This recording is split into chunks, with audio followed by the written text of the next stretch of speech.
តោះមកបន្តការងារយើងបន្តទៀតនៅវីដេអូមុនយើងបានធ្វើការមើលរុក្ខជាតិរួចរាល់ហើយជាមួយនឹងរុក្ខជាតិដែលយើងត្រូវប្រើប្រាស់ដើម្បីយកទៅរៀបចំជូនអតិថិជនហ្នឹងណាហើយអញ្ចឹងអានេះគឺជាវីដេអូដែលយើងត្រូវរៀបចំអីវ៉ាន់ដើម្បីយកទៅផ្ទះអតិថិជនហើយសម្រាប់ concept សួនថ្ងៃនេះគឺខាងម្ចាស់ផ្ទះគាត់ឲ្យខ្ញុំរៀបចំជូនគាត់ដោយប្រើគំនិតផ្ទាល់ណាមួយរយៈនេះគឺ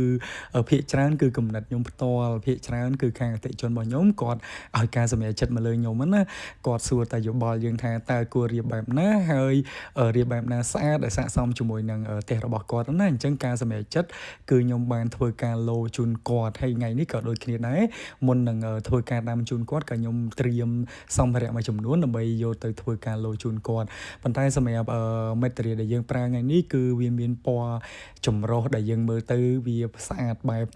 សតុនណាមិនឆើតឆាយពេកទេដោយសារតែអគារឋានក៏ដូចជាពណ៌ផ្ទះរបស់គាត់នឹងវាស៊ីជាមួយនឹងរុក្ខជាតិដែលខ្ញុំបានត្រៀមទៅនេះតែម្ដងអញ្ចឹងដូចអ្នកទាំងអស់គ្នាបានឃើញក្នុងលំអនេះអញ្ចឹងគឺ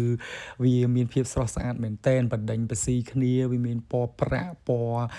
ប្រាក់ខ្ចីពណ៌បែបយើងមើលទៅវាអាចបញ្ចូលគ្នាឲ្យត្រជាក់ភ្នែកអញ្ចឹងកុំភ្លេចរងចាំមើលបន្តទៀតថា